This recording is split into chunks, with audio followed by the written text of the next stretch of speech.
Good morning, everyone. Good morning, sir. Good morning, sir. Hi. Yeah, good morning. Good morning, sir. Good morning.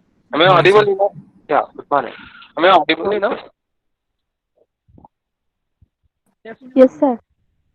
Okay, okay. I hope many of your friends are having exams today, right? As they were saying. Yes. Yes, Vishal? They are having exams today. Yes, sir. Okay, okay, okay. So, then I'm beginning my class. See, okay. So, Okay. yeah, I'm Yes. going to tell you. Yes, say? Okay. See, today I'm going to begin something new. What is something new? See, I will tell you that till now what we have covered, right? First, let me tell you that, and it would be a kind of recall of what we have studied and discussed in the last few lectures, and then I'm going to discuss something new today. So don't think that your friends are not there, so something new won't be there. Definitely, it could be. So you see, we see the very beginning of drama as such, right? So the first thing, right, we all come about is how Bible as a text or religion as a text became a part of performance for the English people, right? Beginning in the very early phase of the century, of first AD, right? In till it comes to 558 AD, right? You will find one that they are much more interested with biblical stories. And that time we have ministers who are basically trying to teach, who are basically trying to teach the biblical stories and biblical ideology and knowledge and teaching and philosophy, whatever is there, through the mode of storytelling. Right. So storytelling is always a very important method or delivering any religious sects or religious norms. Right. In our religion also, in our customs also, you'll find this thing is happening. How it's happening? See, if there is a kid, right? What we do generally give kids. We generally you see that in the form of cartoons and others, comic books, most importantly. We try the children to learn about the Krishna, rule number 21, right? And other cartoon and other, see, you have the cartoon Mahabharata, Ramayana, right? And other, all the religious sectors, right? Why it is so and what is the need of it? See, basically the need is that the children, they should be knowing about what are the religion background we all have, what we need to know, and how the things has developed. Right? I hope all right when we all were kids, all of you watched Shaktiman, I suppose, or Mahabharata or Ramayana, I suppose. Now, if you see that the way the Ravanan Sagar was presenting the Ramayana and the Mahabharata, which also was shown in the TV during the lockdown, you will see there was a voice used to come before the drama or the serial used to begin, and that voice was "मैं काल हूँ," right? And there was a gold vehicle and round vehicle which was used to move. Now with this "मैं काल हूँ," and then the story was told. Okay, what we call the review, what we have been, what has happened, right in the serial, everything was told with something moral in it. Now I remember when I was a kid and studying class two, I suppose one or two, right? That time particularly it began, right? And it was so, it was Hare Krishna, Sri Krishna, and other side. It was so much, this what to say, so much graphic and so much interesting. Now, definitely any child of that age would find it more better than anything else, any other book, I want to say. Now here also you see the same thing is happening. With children, we know that they won't be interested in reading books nowadays, right? So whatever moral we is there, right? We want to teach, our parent want to teach his or her child. What we do? We often take the help of the cartoon, right? We often take the help of YouTube, where particular video is shown, right? Fairy tale stories are there. So many things are there in so many languages. Now it's up to the parents as well as to the liking of teachers that do present it. They go with to children, and while they are having food or whether they have nothing to say or nothing to do, they just go on watching the videos for 24 hours. Now, what is the use of it? Obviously, it has so many demerits, but the most important use or the optimism of the point of view, if you look at those things together, is that say, when children are led to see those sort of stories, those comedy, they are basically understanding what is there in their culture, most importantly. Suppose, and how it has changed. Suppose if you see Chota Bheem, right? Now with Chota Bheem, you will see there are certain episodes where Chota Bheem has been mingled with Krishna, right? And Krishna and Chota Bheem comes together in the play, and then they try to fight with a monster. Again, you will find that in any other stories, whether you go with Motu Patlu or whether you go with Doraemon or whatever comedy or whatever cartoon you are following, right? You will also always following that it is basically made with a theme. And what is the theme? The theme is just not to entertain, but also to make people understand what are the sense and sensibilities they should work with. Right? So this suppose this the nature of very helping each other, helping others friend. For example, Doraemon always helps Lobita. If you take the cartoon example, or if you take Motu Patlu or anyone, right? We see now they are actually speaking about what? They are speaking about the friendliness, the friend relationship. Now, when the child grows up, we all did the same. And now, when you all come to college and school, right? What we do? We generally love to make friends, right? And if there is a child, you may ask him or her, and the child would say, "Yes, I want a friend like Lovita. I want a friend like Doraemon." But it's not real. Reality is not possible, like in that way. So what we generally do, instead of falling with Lobita or Doraemon, right? We generally like to find such kinds of friends in our classroom itself. So this is what the use of cartoon is all about. This is the importance of cartoon. Right? Now you see, this is the modern tradition of teaching religious themes to children. But in the past, that was not there. Now, this is for the basically for the children, but for adults, I would say. What is there? If you go to North India or Bihar or MP or UP, right, you'll find something different is happening. What happens there? You know, see in the evening, particularly at every mandir, right? It's not just about Ram Mandir. At every mandir, right? There's always in the evening a session goes on where a pandit or pujari or an elderly person, right?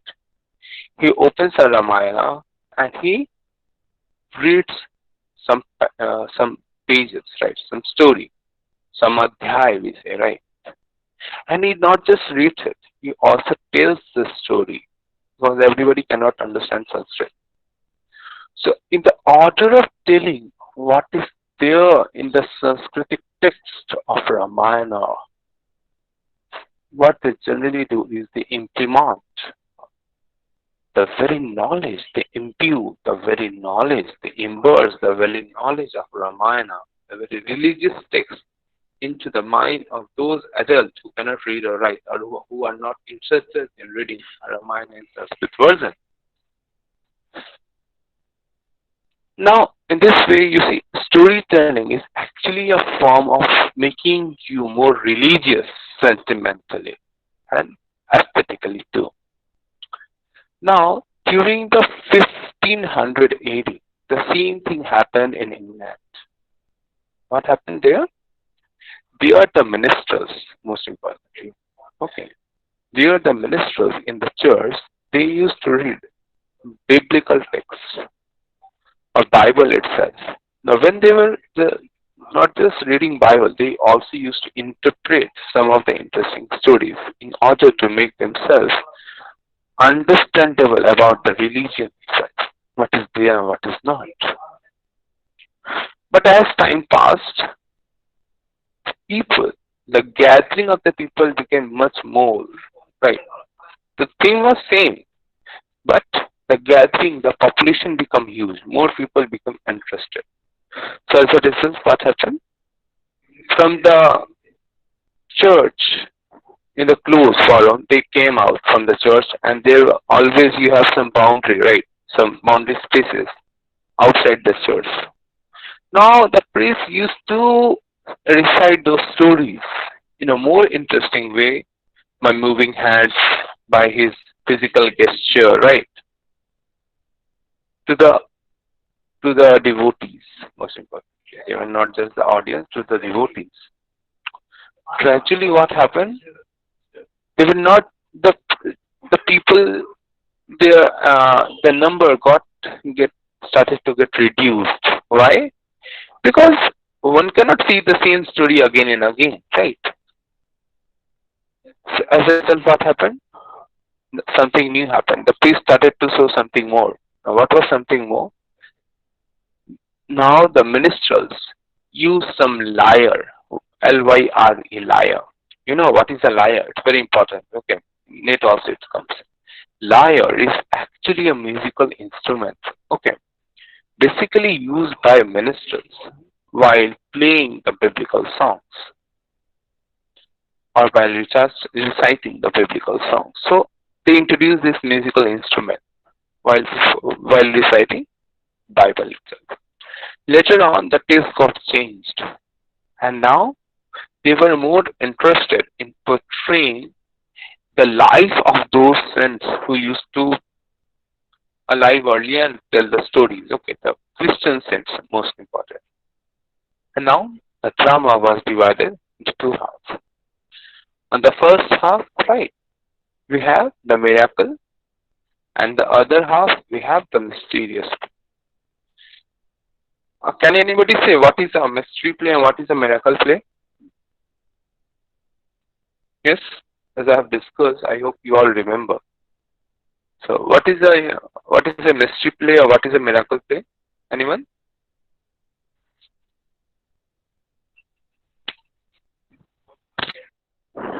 Miracle plays are based of sacred plays.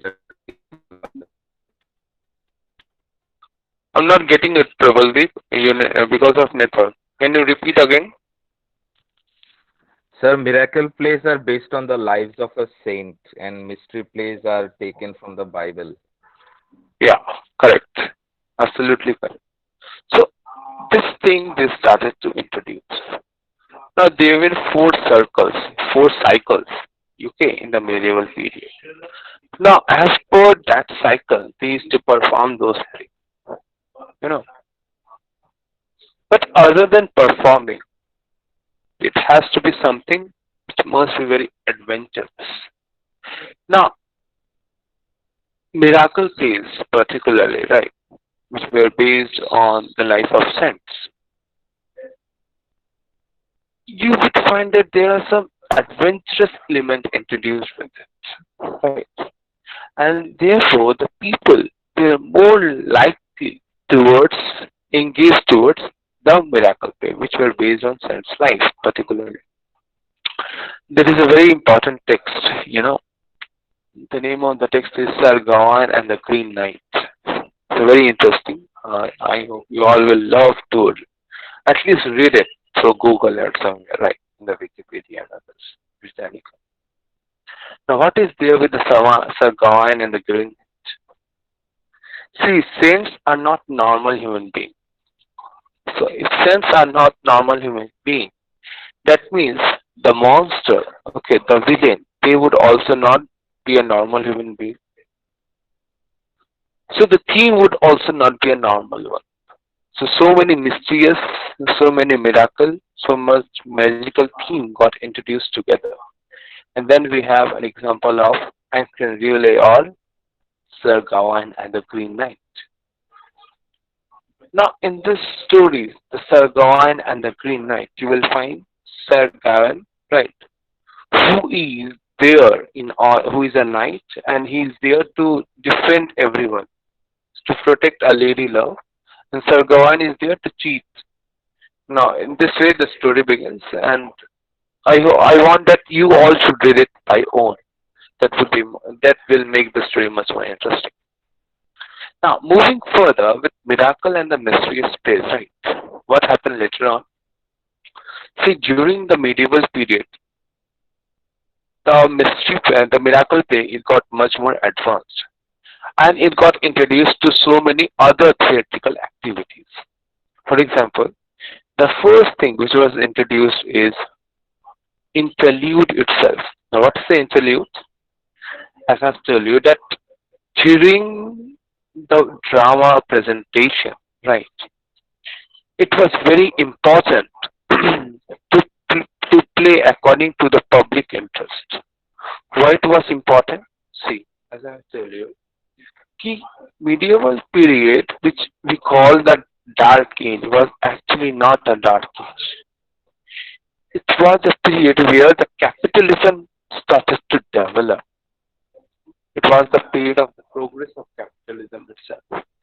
And whenever the plays were performed, okay, earlier the plays was performed at a fixed stage near the church, but now the place needs to be changed. Now, from morning to evening, some troops used to perform a particular play on a moving vehicle, and these groups were called guild, Guild, guild. Okay, this is very important. And there were three cycles, yokel cycles, chronicle cycles, and others, which used to perform the plays as per their need, according to the likeness of the audience, paying attention to the audience need itself. So capitalism, since it was playing a very important role, the guild, okay, they used to get some money also for playing, for entertaining those merchants and other used to come for marketing in a marketplace. Now, if you want entertainment, right, you can never find some entertainment after watching a religious drama. So what is needed? There is a need of something what we call masala, right? Or something chatpata we say, right? Now what this masala and chatpata is all about? The masala and chatpata will come in the form of comedy, right? Definitely. Now what comedy? This comedy was called interlude, okay?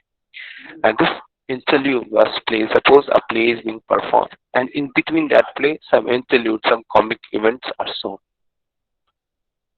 This is how the interlude and mystery plays, miracle plays got developed, and later on became the form of what we call morality play. Now, what is there with morality play? Morality play, as you all know, it was basically not a religious play. The theme of these plays were taken from the life of a common man. Okay, and for the first time in the history of drama, the unity of time and the unity of theme and action was given importance. Now, what is the unity of time, place, and thing? You will get it in Aristotle when you will read more, right, in your future courses. And I'm not going to discuss in detail, otherwise it will be too heavy for you to take up. Now, what was there with the morality play that people become so interesting? See here, there was no use of interlude. Then what was there which made the play more interesting? The thing was that now the characters, there was only one human figure in those plays. And all the other characters, although they used to come, but they were actually an abstract character. Abstract character. Now, what is an abstract character? This is very important. Please note you have something, or please make it clear in your mind. Right? Suppose what is abstract? Suppose what when I say what is an abstract noun? Who can say what is an abstract noun? Can you give an example? Yes.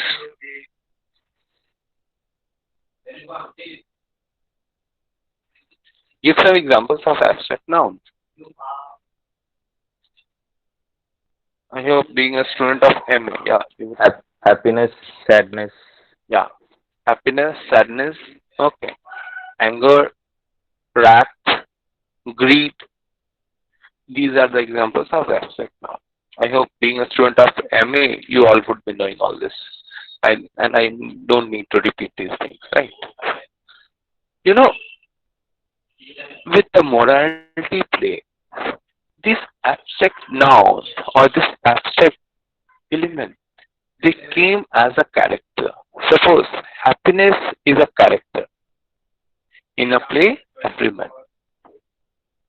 Uh, Tomorrow I will, in the next class, I suppose not to. If tomorrow is a class, I will definitely let you watch a movie, okay, on these themes which I am speaking today. So Google Meet itself. So suppose abstract elements.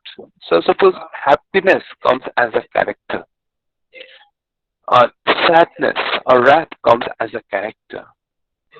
Or some other abstract. Suppose anger comes as a character. Suppose kind heart comes as a character. Suppose sorrow comes as a character in the stage. How it will appear? It appear very funny, right? Because happiness, that means you will have a big smiley face. Sadness will have a down face, just as we use when you are using any social media and you are putting some emojis. Suppose you are very happy, you paste a smile, you share a smiling emoji. When you are sad, just a down face, right? When you are very happy, you say in this way. When you are love, you share an emoji with two hearts in your eyes, right? So these are the various kinds of emoji, right? Which we all use during WhatsApp, during Messenger, or during any other social media platform. But with the morality people, there was no concept of emoji, right? They were much more advanced from us. We share in the social media, they used to share in the public itself. So how? Suppose a person is sad. So how the people will understand he is sad?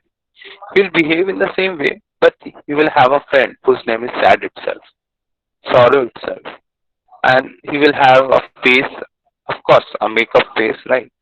Having numb eyes and everything. Suppose a person is crying, so a man will appear with a mask having eye drops. It will show that the person is crying. So when it was performed on the stage, okay, the public were very much interested towards it. Why?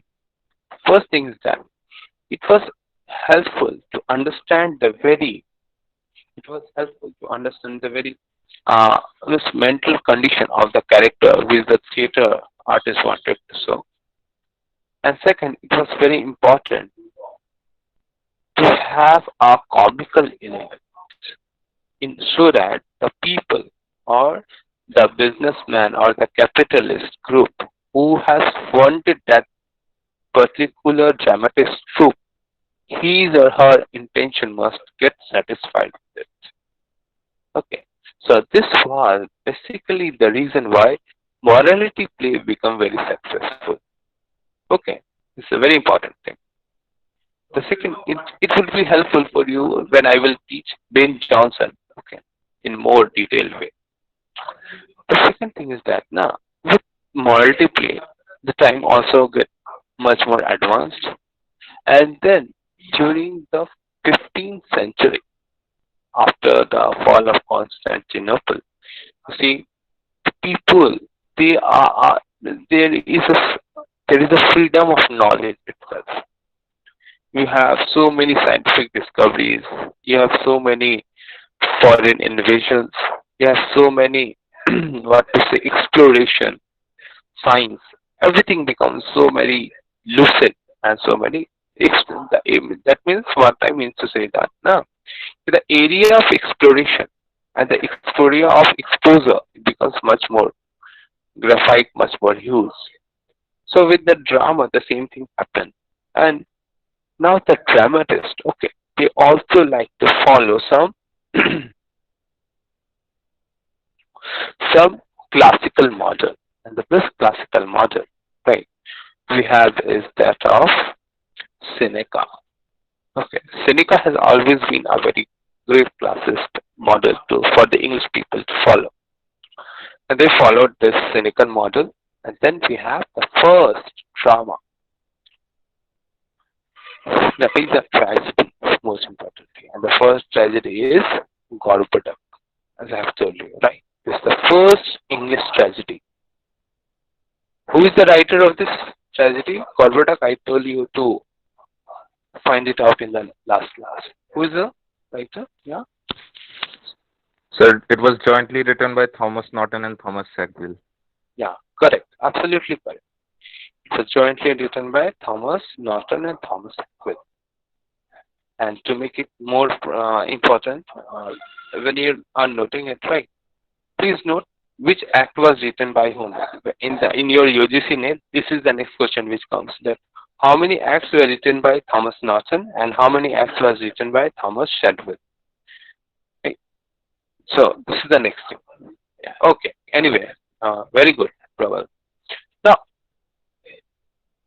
when this drama was performed by Thomas Norton and Sackville, Ferrex and Porrex, that is the other name of this play, Gorboduc, the audience took it like anything. Now, what is the story of Ferrex and Porrex or Gorboduc? Yes, probably. Do you have any idea? Anyone? What is the story?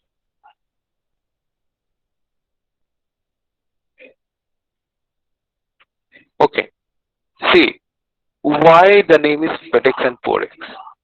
Actually, Ferrex, okay, and Porrex, they are the name of two brothers, okay, who are killed, who rather killed each other, and in between, mother also comes into play, and she kills one of her sons. So the very idea of killing a son, right? It was a great shock to the Elizabethan audience, and they were not ready to take it up. That's why you will find now, he after Gorbachev, all of a sudden, the people were much more interested towards comical surface. Hence, we have the example of Senecan comedy also. And those examples are, for example, Ralph Wester, Grammar Gutten's Needle, okay, and others. Now, in this way, you see, the plays were developed during the Elizabethan period. Then came in the next half of the 16th century what we call as the university bits. Now, in the last class, somebody asked me, right, why I named only two university bits, although there were five, right? Yes, absolutely, yes. Who are these university bits? See, they wrote in the last 15 years, or rather in the next half of the 15th century, right? So, in one sense, they were also not the predecessors, but some of them were the contemporary of Shakespeare itself. Okay. Now, they were actually from Cambridge and Oxford University. So, Christopher Marlowe, Thomas Nash, okay, they were from Oxford University. George Pill and Thomas Lodge, okay, they were from Cambridge University. sometimes Thomas Kidd, who was not their contemporary, these five contemporary, but was also an learned scholar from Oxford University. So sometimes he is also taken into consideration as a part of university grades. Dramatist. Now, if we take two or rather three who became more famous than others, the first is Christopher Marlowe, the second is Thomas Kidd, and the third is Thomas Nash. Okay. Now, why Christopher Marlowe is so famous? And there is a very important thing which made Christopher Marlowe famous. And that thing is the very use of, what to say, the contemporary science method. If you take the example, Dr. Faustus, which is considered to be his greatest plays, right? Other than Tamburlaine the Great, the G of Malta, Edmund II, King Dido, right? Queen Dido. So these are the five plays written by Christopher Marlowe. But the greatest of them all is Dr. Faustus. Now, why Dr. Faustus is such a great play? Actually, Dr. Faustus is actually a play about a Renaissance man who is too learned of his time and he is too scholarly a person. Mr. Renaissance, you know what is the meaning of Renaissance? Anyone? Do you know the meaning of Renaissance or Renaissance? See, the very word Renaissance or Renaissance means rebirth. Okay. So this was the period where we find there was a rebirth of knowledge itself. Okay. And in the very character of Dr. Faustus, you will find that how he is always in search of new knowledge, new birth of knowledge altogether. And this search for more knowledge, more knowledge about the world and others, it leads to his decline and fall. So in the next half, you will also find that there is also morality. This play can also be read as a morality play, Dr. Faustus. So you see how the time has changed and how the magical instrument, the very contemporary scenario, the very Renaissance, all are getting mixed in their in the dramas of the Elizabethan writers or the Elizabethan dramatists. Again, if you take the example of Edmund II, you will find the element of homosexuality. Right. I hope that when you are reading Shakespeare's sonnet, right, you will come to the point that where you will have the image of homosexuality. Now, why it becomes so important? Homosexuality, right? This I will discuss absolutely when I will discuss the thing, Ben Jonson altogether. But before that, I want to tell you in short. See, I hope you all have. You must watch the movie Odyssey. Okay, it is there in the YouTube. You must watch it. Odyssey, any version you watch. You know all the Senecan heroes. Okay, and during the Renaissance period also, the people used to go for exploration. Now, when you are in a way towards exploration, what is the most important thing you all want? When you are going in an adventurous journey, you want a company, right? This may be a company of a man, or it may be a company of a woman also, but you want a company. Why? You want a company in order to make yourself feel better for having a partner. And that is why during the Renaissance, you will have same-sex relationship too much. See, if you are away from your partner and if you are with your friends for a long time, this, the very idea with the very psychology of having a physical relationship, right, it becomes too important for a human being. If a person doesn't do it, he or she will fall mad, he become mad, or he will react in a different way. That is the reality of life. See, human beings have three most needs, you know. The first is water, that is thirst. The second is food, and the third is sex. These are the three most essential part of a human mind itself.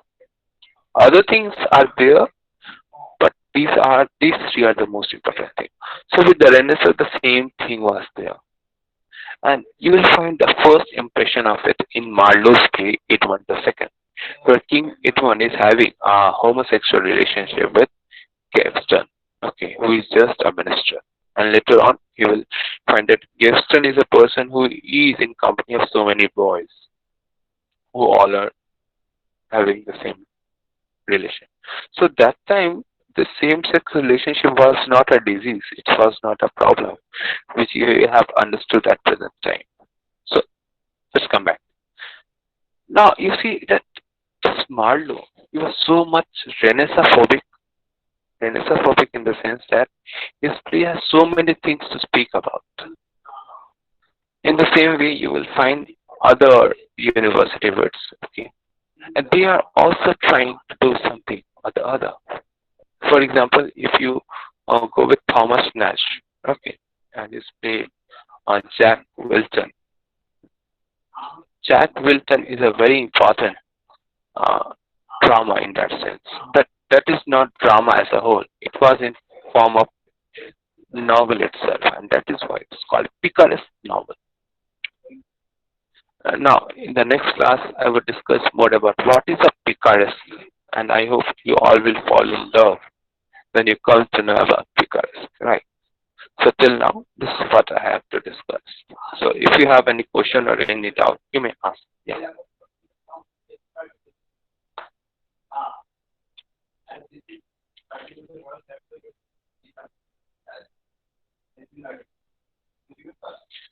So do you have any question to ask or any doubt you want to clear up?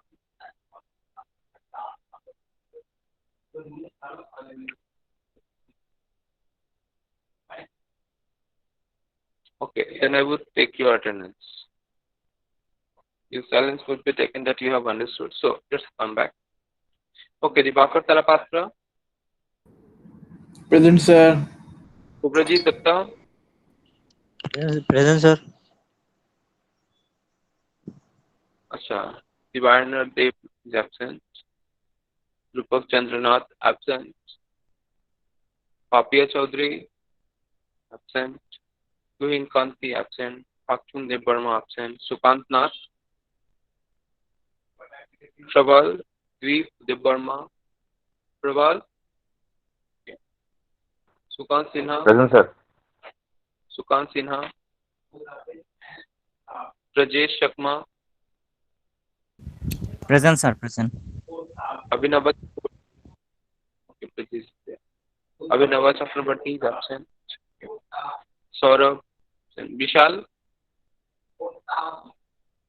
yes, Vishal, are you there or not? Yes, sir.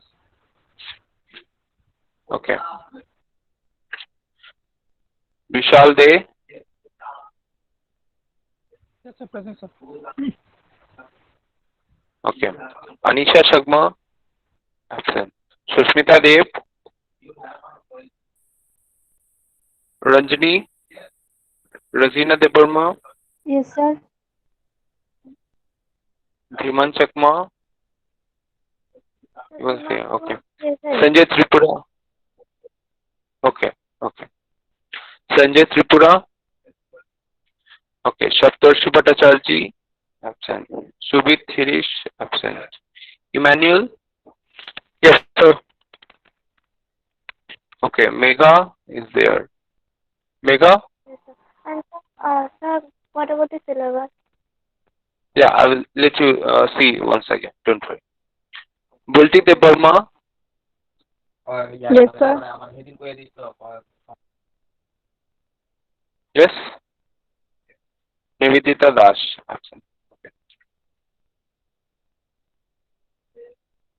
I've shown you earlier also, and I will share if you want. I will to see, let you see once more. See.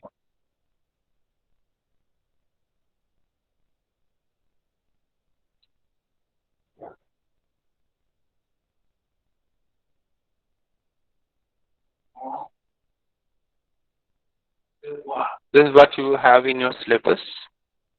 Is visible? Is it visible, everyone? Yes, sir. This is for the midterm. Okay. See, there are 4 units. Okay, in your syllabus. The first unit is drama, where you have Ben Johnson's Volpone, and then you have John Webster's The White Devil. Then you have metaphysical poets in Unit 2, where you have John Donne, The Canonization, The Flea. And then you have Andrew Marvel's The Garden, and Horatian Ode upon Cromwell's return from Ireland to Squire And then you have George Herbert, The Pule. Third unit is poem, The Paradise Lost, Book 4. It is there in your syllabus. Then in the fourth unit you have essays of Francis Bacon, which includes Of Truth, of Death, of Adversity. And if it is time, then I would include 2 more essays. But till now, you have, this is your syllabus. Okay. Yeah. Understood, everyone? No, sir. Can you please repeat syllabus? Please? You see, the first unit is drama, where you have Ben Johnson's Volpone and John Westford, The White Devil. Okay. Then you have unit 2, where you have metaphysical poets, and it includes the poems of John Donne, The Canonization, and The Flea. Then you have Andrew Marvel's The Garden, and Horatian Ode upon Cromwell's return from Ireland and to his choir mistress. And the third poet, George Herbert, and his poem, The Pulley. Then you have unit 3, which is a unit of poem, and it includes only one text, that is Paradise Lost, Book 4. And you have unit 4, which is of essays, and you have 3 essays of Ben Jonson, Of Truth, of Death, of Adversity. And if it's needed, you must add one more.